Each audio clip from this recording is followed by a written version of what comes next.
Hello all my beautiful sisters from those other misters. Welcome back to my channel. Today we're going to sing the song of my people and ask, was that haul worth it? We're going to take a look back at what I purchased in March of 2020. This was before the world started to get weird. Or maybe it was around the time the world started to get weird. I think it was. So I have a bunch of products here that I purchased in March of 2020 and I'm going to talk to you about them. The first item that I want to start with is the Natasha Denona Lip-Ophoria in the shade Nude. Now, let me get a tissue. I'm going to put this on my mouth and I'm going to show you how it looks. I've talked about this product at length and how gross it is. Now you might think, oh, that color's too light for you and that's why you think it's gross, and that's not really, it's not really the issue, because once you sort of smooth it out, it doesn't look too light. The issue with this product is I believe it must contain white pigment, because when you get up close you can see that it's sort of settling into the lines of my lips. Now when I talk and I do the things and I do the movements and blah blah blah, it bunches in here and you get that like ring of revoltingness. I don't even know what to call it. It's disgusting. It's yuck, yuck, yuck, yuck, yuck. Nobody wants it. It looks horrible. It looks horrible. Any person who has ever worn lip products extensively, you've probably experienced at least one bad lip product that does this to you. This is, in my opinion, this is unwearable. I can't wear this in public because I can't trust it to do the right thing. It's a very, very bad lip product. It misbehaves on all occasions. If this was not a lip gloss and it was a lipstick, I would declutter it in a heartbeat. I would have decluttered it shortly after I purchased it. But because it's a lip gloss, it's meant to be a gloss and balm in one. I have decided I'm going to take this inside, I'm going to put it on my bedside, and I am just going to use it as my at home, around the house. Nobody's looking at my face except my family, who won't question me too much if I look atrocious, and I'm just going to use it as like a lip balm product because it is fairly hydrating. Definitely not the most hydrating lip product, so it's not like I would be rushing out to buy another one. Oh, now my hair's sticking to it. Good. Oh my god, really? I will say the positive to this product is it has a nice minty scent and tingle, which I like. Not everyone's gonna like that, but like the color and the white pigment in it, it's not even the color, it's the white pigment. The color I really like. I think it's, you know, a My Lips but better flattering nude shade, but when you're up close and you see it like bunching, ugh, yuck, yucky, yuck, yuck, yuck, yuck. Okay, since I have to be on camera, let me take that off. Next up is the Tarte Shape Tape Glow Wand. So I eyed this off in store and for the longest time it played on my mind, and I finally bit the bullet and purchased it. It's an illuminating product. It's like a highlighting product. It has a balmy texture. It doesn't set down, but it offers a really beautiful glow to the skin. But it's like that sort of dual action glow where it's a balmy product that doesn't set, and it has some like shimmery pigment in it. So the glow that it offers is really beautiful. The shimmer is very, very refined, so it's not actually shimmery. It's not sparkly in any way. It's just glowy and it's pretty. I really like it. I definitely have not used this product enough, but every time that I do use it, I enjoy it very, very much. It also has this sponge on the bottom which you can use to like blend out the product, and I don't get it. why is this here? Why? If you leave the sponge in there and you do one of these, you can literally feel the plastic packaging like hitting you on the face, which is super pleasant, as I'm sure you can imagine. Or if you take it out, it's just this like dicky little, what the fuck is this? What is this waste of space? It's dicky. Okay, granted, maybe it like adds to the visuals of the product, but the dicky sponge is dicky and useless, and I'm just not here for it. The formula is great though. Kevyn Aucoin, this is a Glass Glow Face Illuminator. So this is gloss for your face, and I recently published a video where I basically took all of the primers that I owned and I tested them out, and this was probably like the only product in my range of primers that I own that I felt actually had a positive impact on my foundation. So this technically is not a primer, but I keep it with my primers because that's kind of how I use it. I put it on before foundation, and what this does is it's almost like it combines with your foundation after a little while. It's not instant, but it combines with your foundation and your powder. It all sort of melts together in a good way. The good melting, the like coming together in unity melting, not the rivers down your face melting. And it makes your skin just look beautiful, divine, glowy, healthy, plump. I love it. I really, really, really like this product. And I was actually eyeing some off not that long ago. I went to Mecca and I was eyeing off some other shades, and I was like, I don't think any of the other shades are really going to be all that suitable for me. I think this is my jam. This is great. I love this product. I'm so glad that I bit the bullet and purchased it. It was never something that I thought I would be able to use, but I had such horrendously dry skin when I bought this, and I was like, you know what, take the bull by the horns. Now is a good opportunity to try out a product like this, and I'm so glad I did because I love that product. That was probably the best purchase from this whole haul. Nars. So I purchased the Afterglow eyeshadow palette. Look at that packaging. My goodness. Some of you will know that I am obsessed with Nars products that have really cool limited edition packaging, and that still stands for me. This palette is really, really lovely. I will say it's not the best, or what I personally feel is like the most innovative or smartest color story that I own of Nars eyeshadow palettes, but it is very wearable. It's very warm. I quite like warm eyeshadows, and it's probably what I gravitate to traditionally. So for me, it's a really good one. It does look a bit boring, but there are some interesting and like fun sort of shades in there and finishes.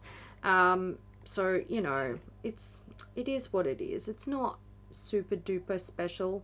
It actually looks really fucking boring now that I've swatched it, so I really did that justice.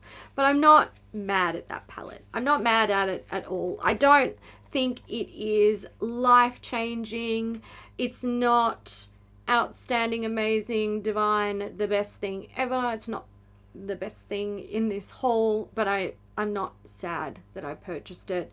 And I actually used it just a few days ago, so she's getting use. And I will say, it's not like I bought this a year ago, used it a few times, and then just used it again a couple of days ago.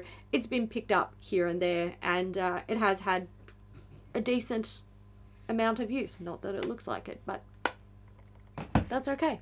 Who cares? Zoeva. So, this is a concealer brush that I purchased from Zoeva. They call it the Concealer Perfector. It's a 146 brush. So, this is a really interesting shape brush. It's basically like a dense concealer brush that's cut on a domed angle, which is really cool. And I've got to say, using this to apply concealer it's great. It's a really nice way to apply concealer. Now, with concealer brushes, I tend to not use them because I find that they can get a bit streaky depending on how emollient your concealer formula is. Now, what makes this different is because the actual tips of the bristles are cut in this sort of domed way, it almost mimics the shape of a sponge, but it has the, like, it's got the benefit of what you can get by using a patting motion with a brush.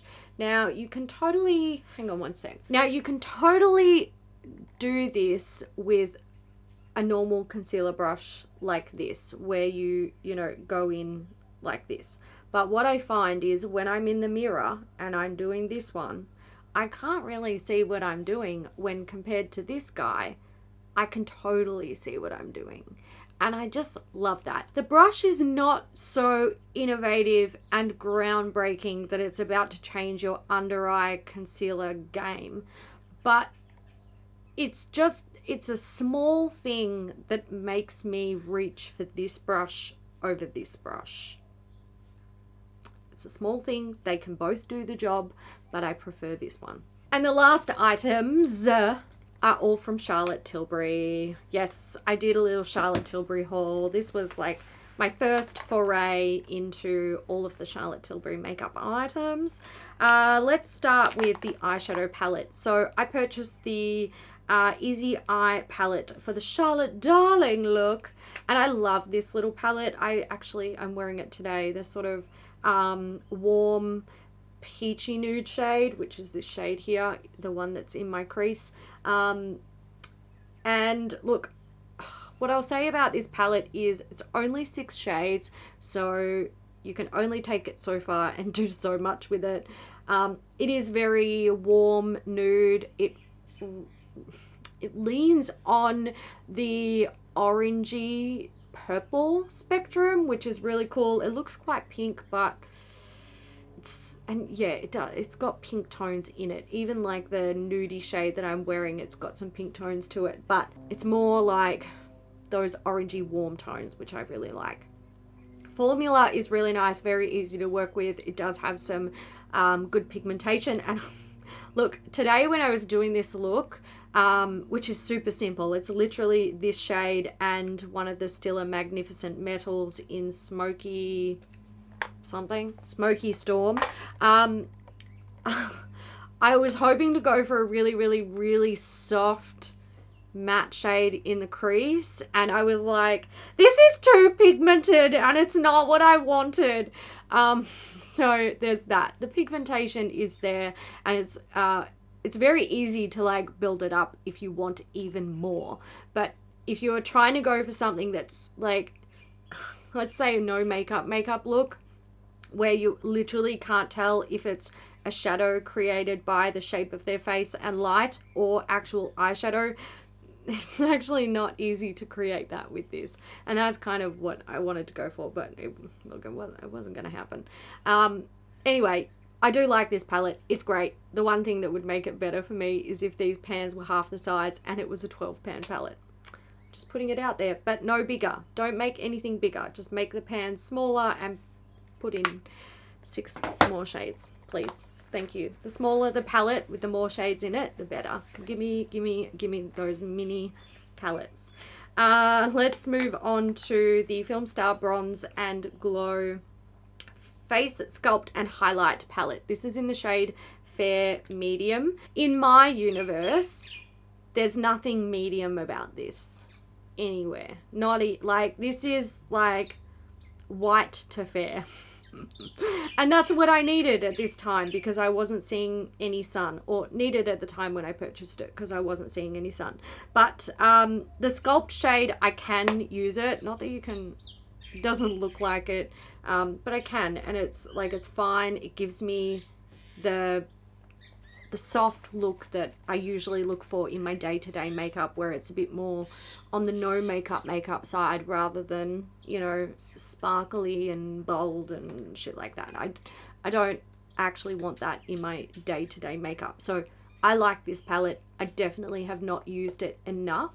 And that's probably because I tend to try to pan a bronzer or a highlighter at any given time. So I don't typically reach for other ones in my stash, which is a problem, but you know, I'm working on that. Next, I have the Cheek to Chic Swish and Glow blusher. This is in Pillow Talk. This is also beautiful. I really like this. When I purchased this, I was like, Jesus, Hailey, you do not need any fucking blushes. But I don't have any regrets buying this. It's a beautiful shade. It's quite soft in its pigmentation, which I like. That's what I like from blush. I much prefer a blush where I can go heavy-handed and build it up rather than have to be like, oh, I'm scared to use this and I'm going to like pick up the tiniest bit of product and then I'm going to tap it off on my hand and then I'm going to like carefully apply it to my face. No, I don't want that. I want to be able to go, yeah, swish and apply. I want a bit more because I'm going to be on camera today, so I'll apply another layer. I like low pigment blushes, so for me, that's a good one. I like it. I would consider buying more Charlotte Tilbury blushes, but first I have to deal with what I've got, minimize that collection, and then I can bring in some new shit. Then I have these guys. I've got the Magic Away Liquid Concealer and I have the Beauty Light Wand. Beauty Light Wand is beautiful. I took the sponge applicator off it because I don't fuck with that. Sponge applicators on products, gross. Gross, gross, gross, gross. Also, I've just applied like a week's worth of product onto my hand. This is very pretty. It is very reflective. Okay, so there it is there. It looks like I haven't blended it in, but I can assure you I have. It's just super, super reflective. It's all like on here. Really pretty. I really like it. And again, it's not shimmery. It's just glowy. But it's like intense glow. So there's that. I like it. I would buy more of them. I would really love a shade that is similar to my actual skin tone. This one has a slight frosty pink-ish hint to it. And I would like one that's more like a, you know, my skin tone shade, because I would love to just put that all over my face and eat it for breakfast. The last item, the Magic Away. Let's get into this because this is really nice. Again, you can see I took the sponge off because, like I said, I don't fuck with that. So this concealer, I would say is, let's put it here. It is a low to medium coverage concealer. And I have shimmer all over my hands. Let me deal with it. Okay, the coverage is not great on this, so I wouldn't be trying to cover any like I wouldn't try and cover a pimple with it. I don't think it would be that effective. On the under eyes, it's pretty good. It doesn't cover my dark circles completely, but not much does, so let's be fair. What I love about this is that on my skin, it looks like skin. It doesn't look like I've applied concealer, which I really, really like. Up close, it just looks like that's Hailey's skin and it's looking a bit better than what it did before I put it on. So I really like this product.